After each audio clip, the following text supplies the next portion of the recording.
मैं इमरान खान हूँ। नाजरीन, सबसे पहले तो अमेरिका से एक खबर है और ये बड़ी खबर है। डोनाल्ड ट्रंप और नेतन्याहू की मुलाकात हुई और उसके बाद उन्होंने मीडिया से बातचीत की और जो चीज़ें उन्होंने कही वो मैं आपके सामने रखने वाला हूँ। एक तरफ तो पहले आप अपने जहन में ये रखें कि 2 दिन पहले पाकिस्तान के जो वजीर खारजा हैं और डिप्टी वजीर आजम है इसहाक डार साहब, उन्होंने ये स्टेटमेंट दिया था कि पाकिस्तानी फौज गजा नहीं जाएगी अगर उन्हें हमास को गैर मुसल्ला करने का टास्क मिला तो पाकिस्तानी फौज अगर हमास को गैर मुसल्ला नहीं करेगी तो फिर कौन सी फौज करेगी? आपको जरा जायजा लेना पड़ेगा। बहुत सारे मुल्क जो हैं वो मना कर चुके हैं, यानी तुर्की के हवाले से इसराइल को तहफ़्फ़ुज़ात हैं और तुर्की के साथ बेहतरीन ताल्लुक होने की वजह से आज़रबाईजान ने मना कर दिया है। मलेशिया इसका हिस्सा नहीं बन रहा। पाकिस्तान के अंदर शदीद किस्म का रद्द-ए-अमल है।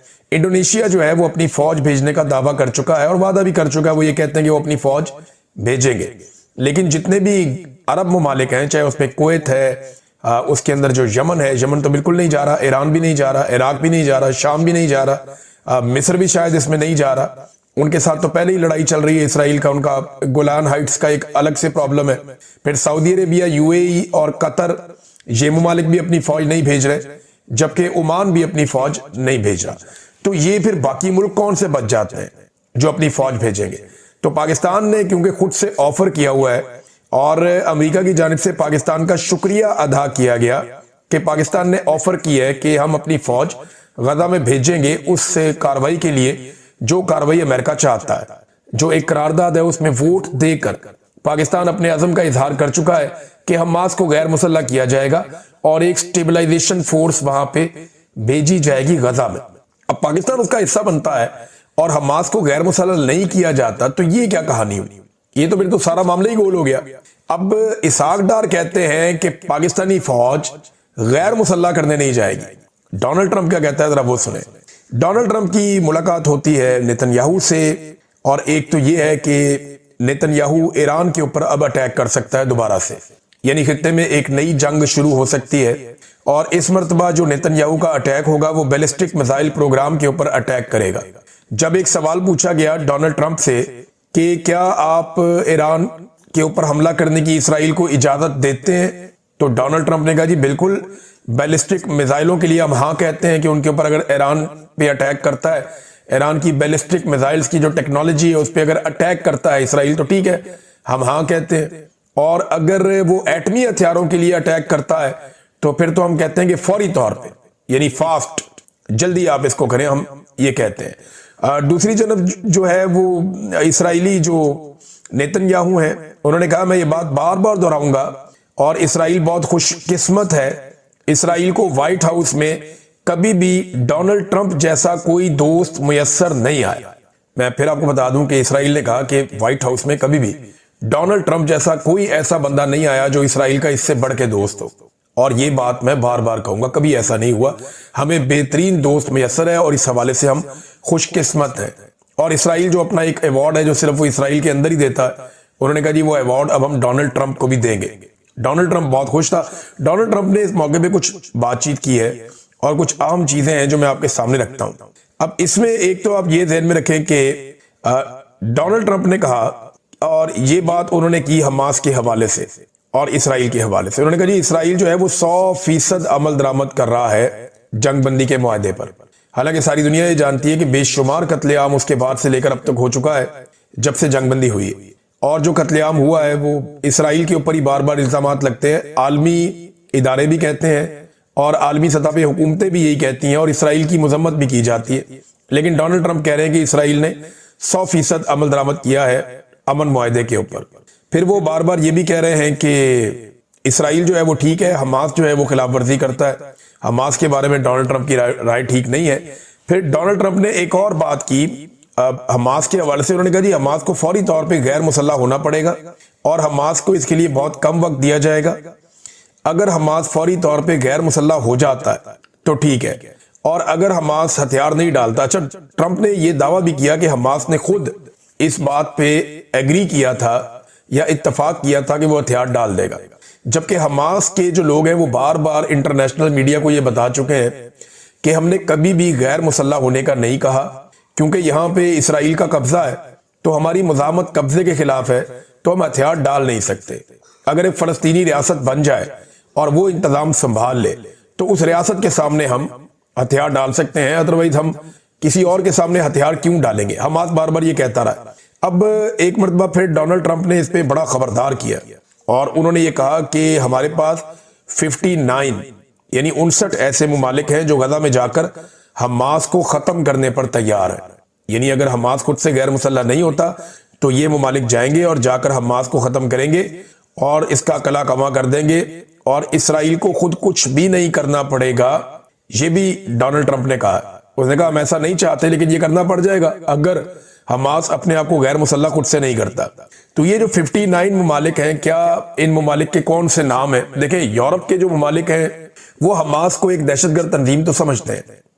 वो ये कहते हैं कि हमास दहशतगर्द तंजीम है, वो ये कहते हैं, लेकिन इसके बावजूद वो ये कहते हैं कि इसराइल ने फलस्तीनियों का बहुत बड़े पैमाने पर कत्लेआम भी किया है और मुझे नहीं लगता कि वो मुमालिक इस लड़ाई के अंदर पड़ेंगे। अब बहुत सारे मुमालिक मुसलमान हैं जिनका तस्करा किया जाता है, लेकिन 57 इस्लामी मुमालिक की एक फौज बनी हुई है। अब उनमें बेशतर मुमालिक के नाम मैं आपके सामने ले चुका हूं जो मुमालिक इस बात पे एग्री नहीं करते कि वो जाएंगे और जाकर गजा के अंदर हमास को गैर मुसल्लह करेंगे। पाकिस्तान के वजीर खारजा का बयान कुछ और कह रहा है और पाकिस्तान के आर्मी चीफ और पाकिस्तान के वजीर आजम जो है वो इंटरनेशनली कुछ और करके आ गए हैं। अब हुआ क्या, ये इसहाक डार को स्टेटमेंट क्यों देना पड़ा? और डोनाल्ड ट्रंप ने स्टेटमेंट दिया कि नहीं, ये मुसलमान मुमालिक जो है वो हमास को तबाह कर देंगे और इसराइल को कुछ नहीं करना पड़ेगा। ये जो मुमालिक जिनका जिक्र वो डोनाल्ड ट्रंप कर रहे हैं स्टेबलाइजेशन फोर्स के हवाले से, और पाकिस्तान उसका हिस्सा बनने के लिए खुद से पेशकश कर चुका है। पाकिस्तान ने खुद कहा कि हम इसका हिस्सा बनना चाहते हैं, अपनी अर्जी डाली पाकिस्तान ने इसमें। अब मामला यह है कि ये फील्ड मार्शल आसिम मुनीर का और शहबाज शरीफ का फैसला तो था, लेकिन उस पर अमल दरामद के लिए उन्हें पाकिस्तान के अंदर एक कॉन्सेंट चाहिए। देखिए, जाके फील्ड मार्शल ने या शहबाज शरीफ ने तो नहीं लड़ना तो पाकिस्तान के फौजियों ने है और पाकिस्तान के अंदर इस पर रद्देअमल बड़ा सख्त है, इदारे के अंदर भी बड़ा सख्त रद्देअमल है और ये बहुत मुश्किल एक्टिविटी है कि पाकिस्तान की फौज जाए और जाकर हमास को गैर मुसल्लह करे और फलस्तीनियों के साथ एक लड़ाई लड़े। उन फलस्तीनियों के साथ एक लड़ाई लड़े जो फलस्तीनी गुज़िश्ता कई दहाइयों से अपनी लड़ाई लड़ रहे हैं और पाकिस्तान उनकी मॉरल सपोर्ट करता चला जा रहा है आलमी सतह पे। ये बिल्कुल ऐसे ही है कि जैसे पाकिस्तान कश्मीर चला जाए और कश्मीरियों के साथ लड़ाई शुरू कर दे भारत की ईमा के ऊपर कि आप भारत को तंग ना करें, हम आपके साथ नहीं तो जंग करेंगे। तो ये उससे मिलती जुलती चीज ही आप समझ लें कि जाएं और जाकर, क्योंकि पाकिस्तान ना दो जगह पे हमेशा से एक बात करता आया कि ये हक खुद इरादियत के लिए ये लोग लड़ रहे हैं, इनके हकूक इन्हें नहीं दिए जा रहे और इनके साथ जुल्म और ज्यादती हो रही है, इनकी जमीन इनसे छीनी गई है। एक पाकिस्तान ये मुकदमा रखता रहा है हमेशा फलस्तीन के हवाले से और एक रखता रहा है पाकिस्तान हमेशा ये मुकदमा कश्मीर के हवाले से। अगर पाकिस्तान यू टर्न लेगा ना कश्मीर के हवाले से या फलस्तीन के हवाले से, फलस्तीन के हवाले से पाकिस्तान फर्ज करें यू टर्न लेता है तो कश्मीर का केस आपका कमजोर हो जाएगा, क्योंकि इसी बुनियाद के ऊपर आप कश्मीर की भी सपोर्ट करते हैं ना। जब आप उधर सपोर्ट पार उठेगा तो जवाब तो आएगा नाज़रीन। अब जो किया गया वफाक की जानिब से, जो एक शहबाज शरीफ साहब की कैबिनेट के मेंबर ने जो हरकत की, उठा के एक वीडियो में ये दावा कर दिया कि ये सुहेल अफरीदी की वीडियो है और ये कोर कमांडर हाउस लाहौर के ऊपर हमलावर है, और इस बयानिए को पाकिस्तान के मीडिया के ऊपर टॉप हेडलाइंस के अंदर चलाया गया और दबाव डालकर चलवाया गया कि इसको चलाएं। तो दूसरी तरफ से जवाब आ गया थोड़ी देर के बाद, पाकिस्तानियों ने बता दिया कि ये तो जाली वीडियो है, ये उस दिन की वीडियो ही नहीं है और ये एक झूठा प्रोपेगेंडा है। लेकिन उसके बावजूद खबर चलाई जा रही थी, अभी तक माफी नहीं मांगी किसी ने। लेकिन खैबर पख्तूनख्वा की हुकूमत जो नई बनी है, उसकी कैबिनेट है, उसके वज़रा ने बैठ के एक प्रेस कॉन्फ्रेंस की और उन्होंने दूध का दूध और पानी का पानी कर दिया। वैसे तो शाहिद खटक साहब का एक ट्वीट है, उसके अंदर सारा का सारा ही जवाब है। जो एक्चुअली मंजरनामा बन रहा है वो मैं आपके सामने रख देता हूं, लेकिन पहले आप ये देखें कि कहा क्या गया। एक तो शफी जान साहब हैं, कैबिनेट के मेंबर है खैबर पख्तूनख्वा में सुहेल अफरीदी की। वो ये कहते हैं कि एक इदारे की जानिब से एक बंदे के जरिए पैगाम भिजवाया गया कि सुहेल अफरीदी की मुलाकात नहीं होगी, ऐसी की तैसी। तो मैं वादे पैगाम देता हूं कि जो खैबर पख्तूनख्वा के मैंडेट की जानिब देखेगा फिर उसकी भी ऐसी की तैसी। जो मीना खान अफरीदी है उन्होंने भी ये बताया कि खैबर पख्तूनख्वा की जो काबीना है वो कुछ अहम फैसले करने जा रही है। देखिए, टाउट ये खबरें फैलाते रहते हैं कि खैबर पख्तूनख्वा को झटका लगने लगा है, तो इमरान खान को झटका लगने लगा, तो पाकिस्तानी कौम को झटका लगने लगा है। झटका तो एक्चुअली पाकिस्तानी कौम को ही लग रहा है। कौम वोट डालती है इधर, एस्टेब्लिशमेंट करती है वो इनको इक्तदार में ले आती है, कौम फैसला करती है ये वाला, एस्टेब्लिशमेंट उल्टा काम करती है वो वाला। अवाम से ही तनख्वाहें लेते हैं, यानी जिस थाली में खाते हैं उसी में छेद करते हैं, और एक दिन इनके साथ यही होगा कि अवाम इनके गले पड़ जाएगी। ये होगा, हम होता हुआ देखेंगे, मेरा ये ईमान है, मुझे इस बात का पता है, और ये सब लोग जानते हैं कि ये होना है। ये सिर्फ इस होने को टाल सकते हैं, लंबा कर सकते हैं, इसमें ताखीर ला सकते हैं, लेकिन इसको रोक नहीं सकते। अवाम ने इनके गले पड़ना ही पड़ना है एस्टेब्लिशमेंट के, ये आज नहीं तो कल होगा। अवाम ने जो पहली वार्निंग जारी की है वो 8 फरवरी 2024 को जारी कर दी है, और एस्टेब्लिशमेंट के माथे के ऊपर अवाम ने लिख दिया है पक्की स्याही के साथ शिकस्त। तो ये अवाम की जानिब से पहली वार्निंग थी। एक आधी और वार्निंग देके अवाम इनके गले पड़ जाएगी, ये अब दिखाई दे रहा है। और दूसरी जानिब इनके मुंह को खून लग गया है, यानी रियासती इदारों के मुंह को खून लग चुका है। मीना खान अफरीदी ने जो बात की, देखें वो टाउट ने कहा जी झटका लगेगा खैबर पख्तूनख्वा को, उल्टा खैबर पख्तूनख्वा से ही एस्टेब्लिशमेंट को झटके लग रहे हैं। जब से उन्होंने झटके की बात की है, तो मेरी इत्तला के मुताबिक जिन रहनुमाओं से सुहेल अफरीदी ने बात की, उन रहनुमाओं पे शदीद दबाव है एस्टेब्लिशमेंट का कि आपने सुहेल अफरीदी की जानिब से या खैबर पख्तूनख्वा की हुकूमत की जानिब से जो स्पीकर सूबाई असम्बली जरगे के लिए कॉल करेंगे, आपने उसमें नहीं जाना। मैं आपको फिर बता देता हूं कि मिलिट्री एस्टेब्लिशमेंट दबाव डाल रही है। फजल रहमान था, एमल वली खान था, बाकी लोग थे जो अपोजिशन के, सराजुल हक वगैरह, जिनसे राब्ता किया गया, इन लोगों पे दबाव डाला गया मिलिट्री एस्टेब्लिशमेंट की जानिब से इनकी पार्टियों पर और इन लोगों पर कि आपने कोऑपरेट नहीं करना। अगर नुमाइंदगी करनी है तो गोलमोल किस्म की करनी है, आपने इस जरगे को कामयाब नहीं होने देना, यह कोशिश की जाएगी, क्योंकि यह जरगा एस्टेब्लिशमेंट के लिए बड़ी मुसीबत बन जाएगा। यह एस्टेब्लिशमेंट के लिए एक बहुत बड़ा झटका है। एक झटका इन्होंने और दिया, इन्होंने कहा जी रेडियो पाकिस्तान की इमारत को जो आग लगी थी उसके ऊपर ये कह रहे हैं जी कमीशन बना रहे हैं, और जो सीसीटीवी फुटेज चुराई गई थी उसके ऊपर भी वो कह रहे हैं कमीशन बना रहे हैं। इससे पहले खैबर पख्तूनख्वा की हुकूमत ने हाई कोर्ट को लिखा था, लेकिन उसके ऊपर कमीशन बना नहीं। वो कहते हैं जी ऐसे नहीं बनेगा तो हम कमीशन तो बनाएंगे, चाहे कोई और कमीशन बना दे, लेकिन 9 मई के वाकयात की हम तहकीकात करवाएंगे कमीशन बनाकर खैबर पख्तूनख्वा में। गड्ढापुर साहब ने थोड़े से मामला डाउन कर दिए थे, लेकिन ये लोग कह रहे नहीं हम कमीशन बनाएंगे। अब आ जाए जो शाहिद खटक का बड़ा इंपॉर्टेंट ट्वीट है जिसके अंदर पूरी कहानी है। चंद लफ्जों में उन्होंने बता दिया जनाब के उनका मूड क्या है और उन लोगों के साथ हो क्या रहा है। शाहिद खटक कहते हैं कि जी आप हमें 3 साल से पीछे धकेल रहे हैं और हम पीछे हट रहे हैं, लेकिन अब हमारी पीठ दीवार के साथ लग चुकी है, और जब किसी की पीठ दीवार के साथ लग जाती है ना, तो वो या अपने मुखालिफ के पांव में गिरता है या वो गिरेबान में हाथ डालता है। और आपको पता है कि हम कौन लोग हैं और किन की औलादे हैं। हम पांव में नहीं गिर सकते, गिरेबान में हाथ डालेंगे। ये जनाब शाहिद खटक साहब का जो है वो ट्वीट है, और इसके नीचे उन्होंने लिखा कि ताकतें तुम्हारी हैं और खुदा हमारा है। ये एक बड़ा मशहूर शेर है जो उन्होंने नीचे लिखा कि ताकतें तुम्हारी हैं और खुदा हमारा है। तो शाहिद खटक साहब ने बता दिया बहुत दीवार के साथ लगा दिया हमें। अब यहां से 2 ऑप्शन होते हैं, या तो हम आपके पैरों में गिर जाए, कंप्रोमाइज कर लें, या आपका गिरेबान पकड़ लें। इमरान खान साहब के साथ भी यही किया गया। इमरान खान को इतना दीवार के साथ लगाया गया कि इमरान खान साहब ने एस्टेब्लिशमेंट का गिरेबान पकड़ा हुआ है, और एस्टेब्लिशमेंट अपने सारे टाउटों को साथ में लाके पूरी कोशिश करके आलमी सपोर्ट लेकर भी इमरान खान के हाथ से अपना गिरेबान नहीं छुड़वा पा रही।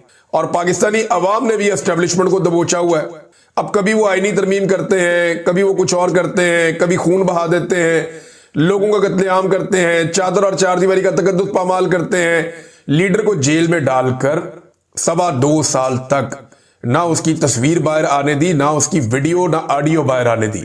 ये इस एस्टेब्लिशमेंट ने किया पाकिस्तानी अवाम के साथ, लेकिन ये खुद बहुत बुरी तरह फंस गई है, बहुत बुरी तरह जकड़ी गई है। तो ये शाहिद खटक का पैगाम है ना, ये बड़ा क्लैरिटी लेकर आ रहा है। नादरीन, आपसी इख्तलाफात के बावजूद, यानी हामिद खान ग्रुप में और ILF के अंदर जो आपस में समझौता नहीं हो पाया, वो आपस में चीजें तय नहीं कर पाए, इसके बावजूद जो बार कौंसिल्स के इंतखाबात हैं वकला के, उनमें हैरानकुन कामयाबी मिली है इमरान खान साहब के हमायती उम्मीदवारों को। यानी हैरानकुन है, गैर मामूली कारकर्दगी है जो इन्होंने दिखाई है। और अगर ये आपस में मिलकर सही तरीके से इलेक्शन लड़ते तो ये इस निजाम को बहुत बदतरीन शिकस्त दे सकते थे। अभी भी रिजल्ट आ रहे हैं, हतमी रिजल्ट आएंगे तो हम बता पाएंगे कि क्या हुआ, कैसे हुआ, किस हद तक हुआ। लेकिन जो अभी रिजल्ट आ रहे हैं उनमें गैर मामूली कामयाबी, यानी जिसकी तवक्को नहीं की जा रही थी, उस लेवल तक कामयाबी हासिल की पाकिस्तान तहरीक इंसाफ के हमायत याफ्ता उम्मीदवारों ने, जो एक बड़ी बात है, ये छोटी बात नहीं है। नाज़रीन, अब नवंबर का महीना है तो आपको पता है कि नवंबर की टेंशन सबको लगी हुई है। रोजाना एक नई खबर लॉन्च कर दी जाती है ताकि असल मामले से तवज्जो हट जाए। देखिए, अगर 27वीं आईनी तरमीम हो गई और आसिम मुनीर साहब को मन मर्जी की एस्टेब्लिशमेंट को कंट्रोल करने की दोबारा सलाहियत मिल गई, यानी वो एक्सटेंशन भी उनको मिल गई, 27वीं आईनी तरमीम भी हो गई, अगर ये मनमानियां हो गई तो फिर याद रखिएगा पाकिस्तान में जमहूरियत नहीं बचेगी। फिर आप पाकिस्तान में जमहूरियत को भूल जाएं, एस्टेब्लिशमेंट जैसे चाहेगी हुकूमत अता करेगी।